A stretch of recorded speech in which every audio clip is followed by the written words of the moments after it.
We discussed the topic about scheduling algorithms. Scheduling algorithms. Algorithm is nothing but it is the step-by-step procedure to solve the problem. Scheduling algorithms is nothing but it is the step-by-step procedure to solve the problem for different processes which are there in the CPU. CPU, that is called as the central processing unit, which actually maintains, that is operating system will maintain all the processes which are there in the CPU. Therefore, one by one process, whenever if it enters into the CPU, basing on the different algorithm, it will manage by the operating system. We have different types of scheduling algorithms that are there. First one, we have FCFS, that is called as first come first serve scheduling. Second one, shortest job first scheduling. Third one is priority scheduling. Fourth one is round robin scheduling. Fifth one is multi-level queue scheduling, and sixth one is multi-level feedback queue scheduling.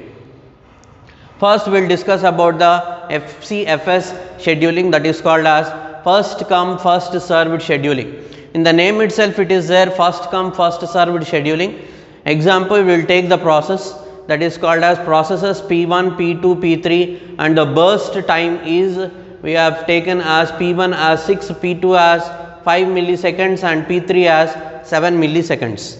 Now here first come first serve scheduling will have the whatever the application that will be going on, whichever the burst time, that is whichever be the process that is coming first into the CPU, that will actually process the first, then after P1 it is P2, then the third one, then fourth one, etc. Now for this FCFS scheduling, we will be drawing a Gantt chart for this, that is called as P1, that is 6 milliseconds, P2 is 5 milliseconds and P3 is 7 milliseconds.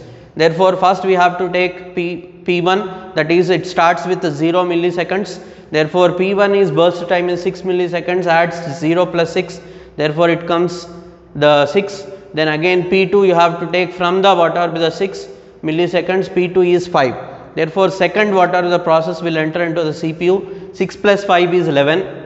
Again third process will enter into the CPU, burst time is 7, add 11 plus 7, therefore 18.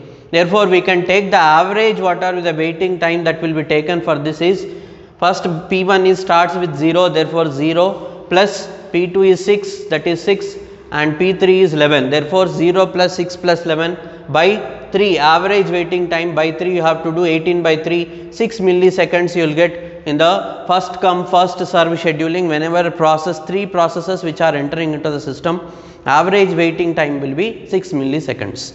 The same table we will take for the shortest job first scheduling. Shortest job first scheduling is nothing but we have different processes will be there which is having the least whatever with the time that will enter into the CPU first. Therefore, P1, P2, P3 the same table 6, 5, 7 milliseconds we have taken. P2 is nothing but it is the shortest whatever be the burst time that is there, therefore 5 milliseconds. Therefore, the Gantt chart that will be given for shortest job first scheduling is, first we have to take 0, then again P2 is having the least whatever be the time, that is 5 milliseconds. First you add 0 plus 5 is 5, then again P1, therefore burst time is 6 milliseconds, as add 5 plus 6, that is 11, again P3, therefore next whatever the shortest job that will be going on, therefore 11 plus 7, 18.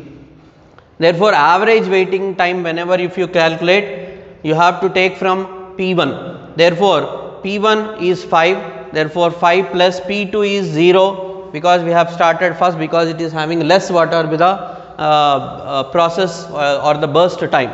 0 plus again 11, therefore 5 plus 0 plus 11, that is 16 by 3, we have 5.3 milliseconds, that is the average waiting time that we are getting for shortest job first scheduling. Then comes the third one, which is called as priority scheduling. Priority scheduling is nothing but whatever the arrival time, that is priority that is given, basing on that we have to take. Therefore, priority is given here for P3 here in this table. Therefore, 1 first it is coming, again P1 is 2 and P2 is 3. Therefore, basing on the arrival or the priority that is given, Therefore, Gantt chart for the priority scheduling. Priority is nothing but first whatever it is given for the priority, whichever the process that is given for the process the priority, that will be taken as first.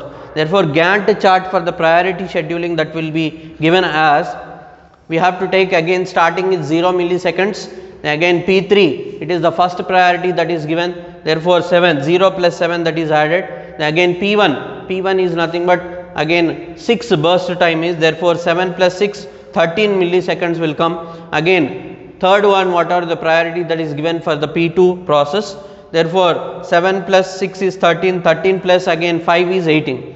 Therefore, if you want to take the average waiting time, therefore 7, that is P1 is 7, again P2 is 13, again P3 is 0, because we have started the priority that has been given is for P3 first, therefore that will start with 0 milliseconds.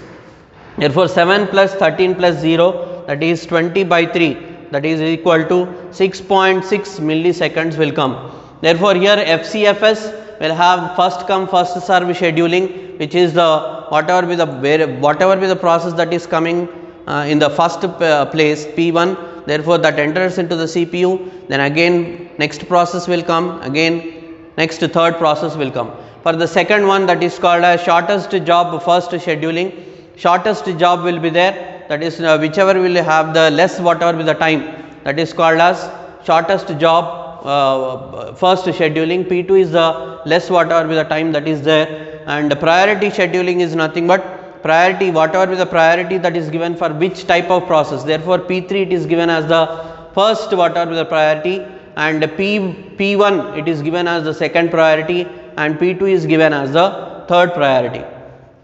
And fourth one is round robin scheduling and multi-level queue scheduling and multi-level feedback queue scheduling. This three we will discuss in the next class.